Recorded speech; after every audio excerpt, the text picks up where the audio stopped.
આ જીવાત્માનો ઉદ્ધાર થતો નથી. સંતો આપણને પોકારી પોકારીને કહે છે, આપણા હાટું કહે છે. એમને તો એમનું જીવન ધન્ય બનાવી દીધું, પણ એમ કે જો બીજા જીવાત્મા ભગવાનના જો પરમને પદને પામી જાય, આત્માને ઓળખીને પછી, તો આ જીવાત્મા અધોગતિએ ન જાય. આવું સંતોના ભગવાનના બધાના દયાળુ જીવન છે ને, એટલે આપણને કહે છે. આપણે ચમ બાળકને એમ કહેવી છે કે અહીંયા ન જવાય, નકર કૂવામાં પડી જઈશું, કે અહીંયા ન જવાય, આમ આપણને દુઃખ અહીંયા પડશે, આ કાર્ય ન કરાય, એવું ચમ શીખામણે આપે. એમ સંતો આ બધા જીવાત્માને સમજણ આપે છે કે તમે તમને ઓળખી લો, તમારા આત્માને ઓળખી લો, નકર વળપાસો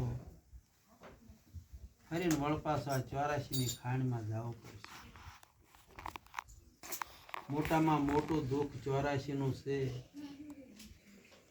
તમે જીવના વિચાર તો જરીક કરો.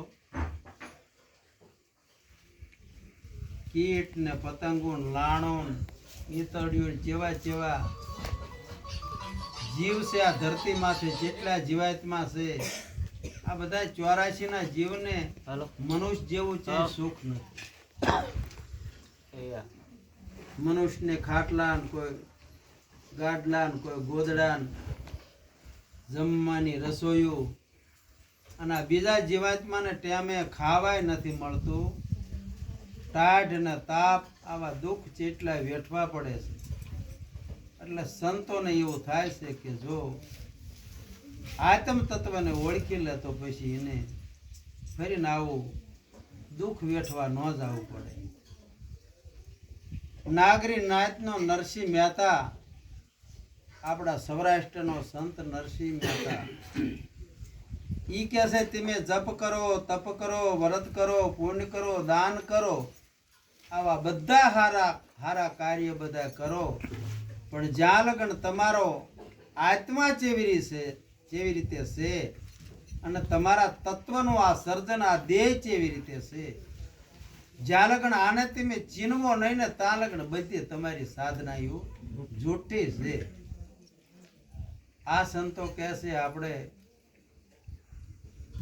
આખી દુનિયામાં એમનું નામ પ્રખ્યાત છે. ભગવાને એમના જેટલા તો કામ કર્યા હતા.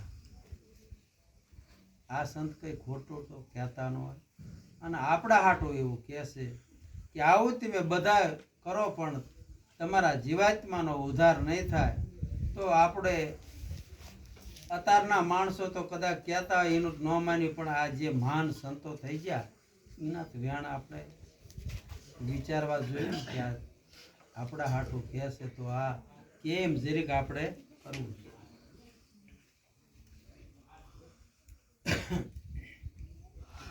તો એવી રીતે કરવું હોય તો જગતની અંદર નકરા જીવાત્મા તો છૂટવાના ઘણા ઉદ્યમો કરે છે. બંધાણો હોય ને જીવ એટલે છૂટવા માટે ઉદ્યમ કરે છે.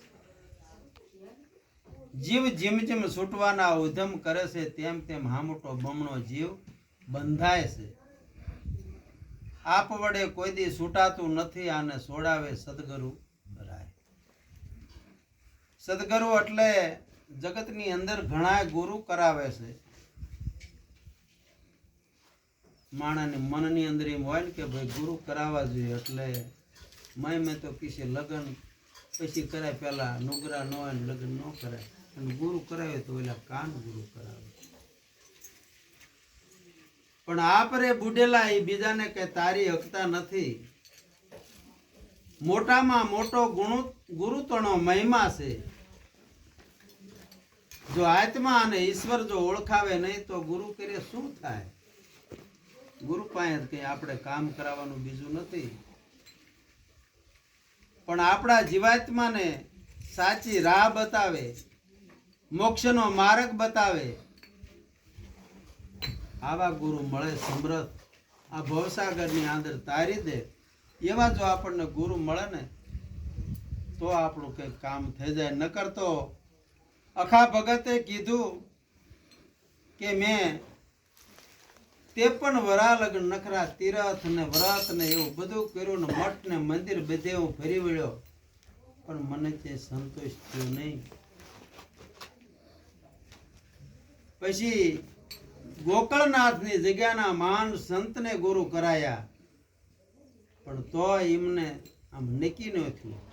નક્કી કેવી રીતે નથી થતું કે જ્યાં લગન આપણું ઘર મૂળ વતન આપણને મળતું નથી ને ત્યાં લગન આ જીવાત્મા ને આધિ અને વ્યાધિ અને ઉપાધિ ત્રિવિધિ તાપ મટતા નથી અને આ જીવાતની નિરાત ને શાંતિ થાતી નથી. એટલે અખા ભગતને નિરાત ન થઈ. એટલે કે અમુક સંતોએ કીધું કે ભૂતનાથ મહાન સંત છે, એમના ચરણે તું વાગી જાય. એટલે એને બધું ભાન થઈ ગયું.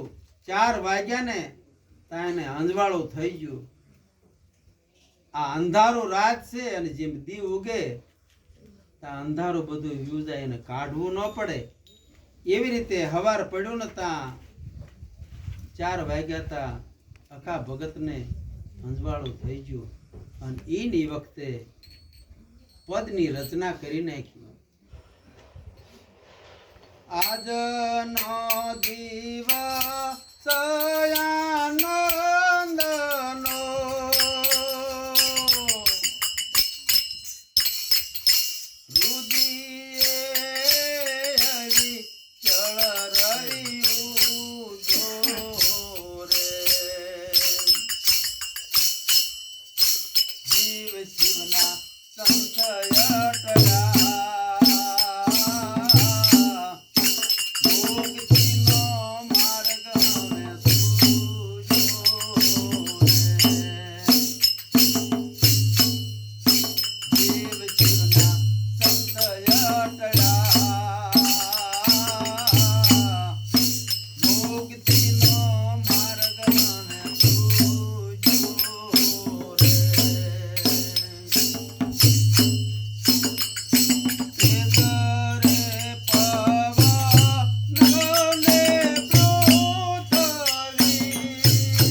આજનો દિવસ તો કે મારે આનંદનો ઉપદેશ લીધો, પાઠ જુક્તિ મુક્તિની રચના કરી અને પછી એને અંજવાળું જીવ અને શિવ એવું કંઈક નોખું માનતા હતા કે આપણે કંઈક છીએ અને ભગવાન કંઈક બીજો છે. આવું નોખું નોખું આપણે માનવી છીએ અને જગત આખું બધું એને ગોતે, પણ કોઈને જડતો નથી. અને સદગુરુ મહારાજ નક્કી કરાવે છે કે આ હૃદયની અંદર જે વૈશીર્યો છે ને એ તું જ છો સ્વયં, તારી સિવાય જગતની અંદર બીજો કોઈ છે નહીં. એ ભગવાનનું સ્વરૂપ છે. તારા હૃદયની અંદર ભગવાન બેઠા છે, એ પરિબ્રહ્મ પોતે છે અને એના હુકમથી બધું હાલી રહ્યું છે. આવું આને ભાન થઈ ગયું છે. જીવ કંઈક સોય અને કોઈ બીજો કંઈક શિવ છે. અજ્ઞાન દિશા લાગે એટલે જીવાત્મા કહેવાય છે, પણ જ્યારે એના મનની અંદરથી બધું અજ્ઞાન ટળી જાય ને એટલે પોતે શિવ જ છે.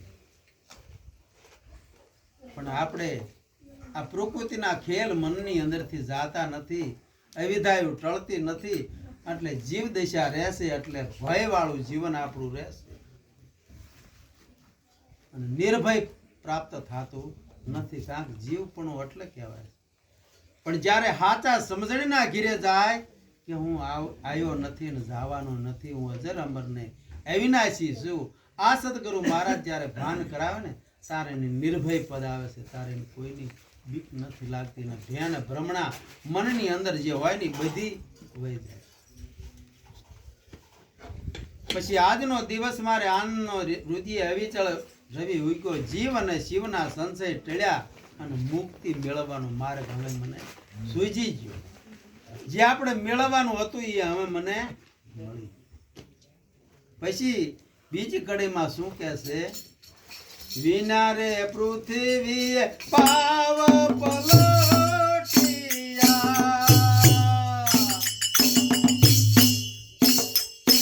વિના વાટે બળે જીવો રે,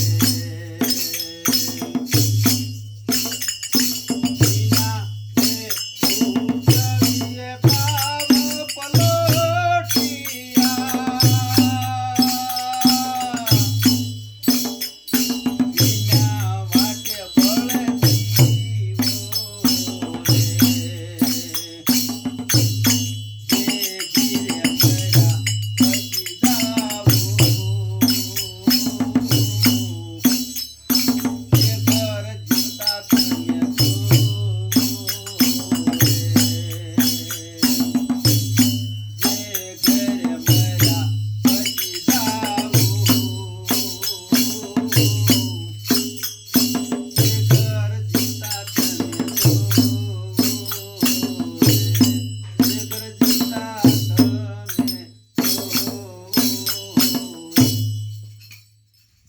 પૃથ્વીએ પાવ કલ્પવા માંડ્યા. આ વિહંગ માર્ગ મળી ગયો હાથની અંદર આપણને. સદગુરુ મહારાજે વિહંગ માર્ગ બપિયાલા મહારાજ ચીડિયુંને ટોશે ચડવા કેટલી વાર લાગે, પૈકી તરત આમ બે જાય. એમ આ પછી વિના પૃથ્વીએ પગલા નથી ભરતો, જેમ પૈકી આમ પગલા પૃથ્વી માથે નથી ભરતા ને એમ પછી આપણી સુરતા ને આપણું જે લક્ષ્ય હતું ને એ પગલા મંડી જો ભરવા તારે કેટલી ઠેકાય મારો પરિભ્રમ વસે છે. આ બધી ભાન થવા મંડી જાય. વિના પૃથ્વીએ પાવ પલટ્યા અને વિના વાટે પછી દીવો સત્યરૂપી દીવો બળવા મંડી ગયો. જ્યાં દિવલ નથી જોતું, જ્યાં રોયની વાટ નથી જોઈતી, અને આ સત્યરૂપી દીવો પ્રગટ દેહની અંદર થઈ ગયો. અને જે ઘીરે મર્યા પછી આપણે જ્યાં જીવાતમાં જ્યારે દેહ છોડીને જાય છે અને જે ઘીરે જવાનું છે ને આ સદગુરુ મહારાજ તમને જીવતા દેખાડી દે. આ જેવી તેવી કોઈ વાત નથી. જે ઘીરે મર્યા પછી જવાનું છે એનું તમને સરનામું અને એ ઘર હોત તમને દેખાડી દે.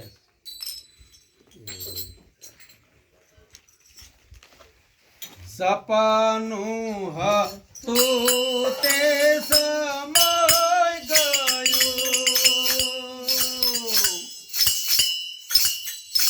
સપનું હતું તે સમય ગયું,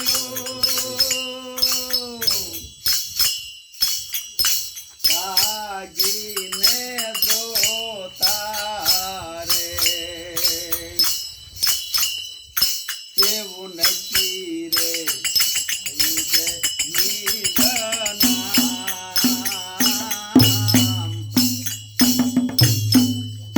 કેવું નક્કી રે થયું છે નિધનામ, ખટપટ બધી પોતા રે, ખટપટ બધી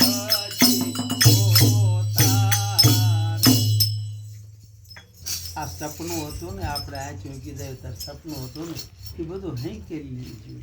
આંખ ઉગડે ને તો આ બધું સપનું હતું ને ગયું એમ થાય કે આ તો બધું ખોટું છે. પણ એ સપનું તો ઠીક, પણ આ જાગતી આંખનું સપનું હતું ને એ નક્કી સદગુરુ મહારાજ આપણને કરાવી દીધું કે આ તારું સપનું છે ને કે આ તારું સપનું હવે સમય ગયું. તું પોતાના સ્વરૂપની અંદર જાગી ગયો તારે તને ખબર પડે કે આ સંસાર આ સપના રૂપી છે. સપનું હતું તે સમી ગયું, જાગીને બધું જોતા પણ નક્કી થયું નિજ નામ એટલે પોતાનું નામ. નક્કી થયું પણ મનની અંદર જો તમારે કે મારે જો ખટપટ હશે એ બધી ખોઈ નાખશો ને તો આ નક્કી થાય છે, નકર થાય છે નહીં. એટલે આપણે ખટપટું સળ દગા પરપંચ આ બધું કાઢવું જોઈશે. કસરો કાઢી નાખો તો જ માલકુર અમૃત હમાય છે, નકર હમાય છે. એટલે આવી ખટપટ બધી કાઢી નાખો. બડો રે ભાગ્ય છે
બડો આપણો ભાઈ ગયો ને તારા આવા મનુષ્ય તન પાવા.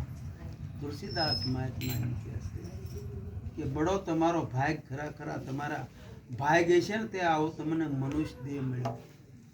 મનુષ્ય દેહ મળ્યો એટલું જ નહીં પણ આ ભારત દેશમાં આપણો અવતાર થયો અને એમાં આ પંચાળની ધરતી દેવકો પંચાળમાં આપણો અવતાર મહિમેત કે જેટલા પાણા એટલા પીર દેવકા પંચાળની અંદર ઘણા ઓલિયા સંત ને પીર જેટલા થઈ ગયા. એમ આપણો અહીંયા કણે અવતાર થયો. બડો રે ભાગ સત્સંગનો. આવો કોક ને આવો ભાગ હોય છે, બધાને આવો અવતાર મળતો નથી ભારત ખંડની અંદર. અને એમાંય વળપાસો ગુજરાતમાં અને એમાંય પાછો આ દેવકા પંચાળના છેડે આપણે છીએ. અહીંયા આપણો અવતાર થયો. અખા ભગત કહેશે આ ધન તમારો અવતાર છે. તમારે હવે મુક્તિ ગોતવા જવાની નહીં.